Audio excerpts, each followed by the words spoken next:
గంజాయిపై పోలీసులు ఉక్కుపాదం మోపుతున్నా ఏదో మార్గంలో గంజాయి దందా కొత్త పుంతలు తొక్కుతోంది. భద్రాద్రి కొత్తగూడెం జిల్లా పాల్వంచలో గంజాయి రవాణా ముఠా గుట్టురట్టయింది.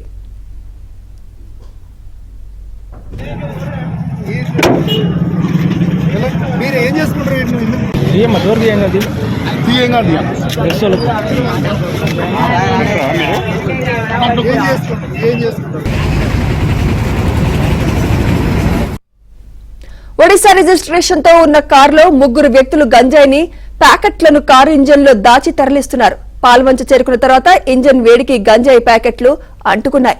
దీంతో హుటాహుటిన ముఠా సభ్యులు కారును ఓ వాటర్ సర్వీసింగ్ సెంటర్ కు తరలించారు. అక్కడ కారు మంటలను అదుపు చేసే ప్రయత్నంలో సిబ్బంది కారు బోనెట్ ఓపెన్ చేయగా లోపల కాలుతున్న గంజాయి ప్యాకెట్లు కనిపించాయి. వెంటనే పోలీసులకు సమాచారం అందించారు.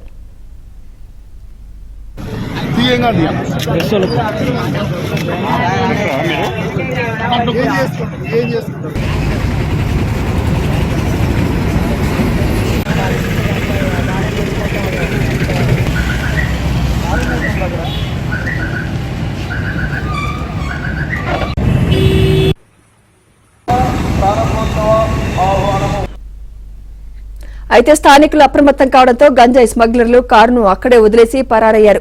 ఘటనా స్థలానికి చేరుకున్న పోలీసులు కారును స్వాధీనం చేసుకున్నారు. కారు ఇంజన్లో మంటలు అంటుకున్న గంజాయి ప్యాకెట్లతో పాటు మరికొంత గంజాయిని కూడా పోలీసులు గుర్తించారు.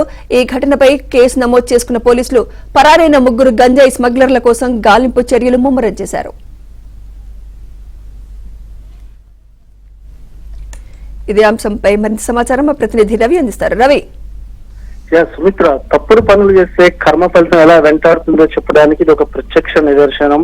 అక్రమంగా గంజాయి తరలిస్తుండగా కారులో అకస్మాత్తుగా మంటలు చెలరేగడంతో ఆ గంజాయి స్మగ్లర్లు స్థానికంగా ఉన్న వాటర్ సర్వీసింగ్ సెంటర్ లో తీసుకువెళ్ళగా అక్కడ బానెట్ ఓపెన్ చేయగా వీరి భాగవతం అంతా బట్టబయలైంది.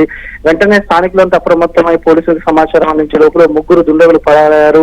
అయితే సీసీ ఫుటేజ్ ఆధారంగా ఈ గంజాయి స్మగ్లర్ను గుర్తించే పనిలో ఉన్నారు. మొత్తం చూస్తే భద్రాద్రి కొత్తగూడెం జిల్లాలో నిన్ననే చూసుకుంటే జిల్లా ఎస్పీ స్వయంగా విలేకరుల సమాచారం ఏర్పాటు చేసి ఒక భారీగా 499 కేజీలు తరలిసిన ఒక కంటైనర్లు, అంటే గంజాయి కార్లు, ఆటోలే కాదు పెద్ద పెద్ద కంటైనర్లలో కూడా తరలిపోతుందంటే మనం పరిస్థితి అర్థం చేసుకోవచ్చు. ముఖ్యంగా భద్రాద్రి కొత్తగూడెం జిల్లా పొరుగునే ఒడిశా రాష్ట్రం ఉండడంతో ముఖ్యంగా మల్కానగిరి, కోరాపూర్ జిల్లా నుంచి దేశంలో ఉన్న పలు రాష్ట్రాలకు కూడా గంజాయి మొత్తం కూడా ఒడిశా నుంచే పెద్ద ఎత్తున అక్కడ పంట సాగవుతుంది, అక్కడి నుంచే సరఫరా అవుతుంది. సో భద్రాద్రి కొత్తగూడెం జిల్లా మీదుగా టువార్డ్స్ దేశంలోని పలు రాష్ట్రాలకి రకరకాల మార్గాల్లో, బస్సుల్లో, రైళ్లలో, కార్లలో, ఖరీదైన కార్లలో, ఏకంగా కంటైనర్లలో కూడా తరలిస్తున్న పరిస్థితి. సో ఈ రోజు ఘటన చూసుకున్నట్లయితే ఆ కారులో వారు ఎక్కడి నుంచో రాత్రిపూట అంటే పోలీసులు కళ్ళు కప్పి ఎక్కడెక్కడో రహస్య మార్గాల్లో ప్రయాణం చేసే కారు వేడెక్కడము, అకస్మాత్తుగా మంటలు చెలరేగడంతో వారి దొంగతనం బయటపడ్డ పరిస్థితి.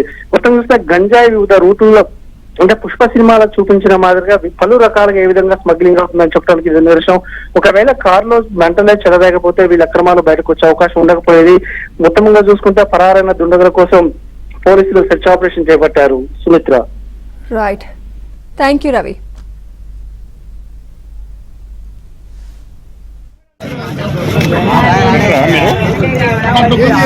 ఏం చేసుకుంటారు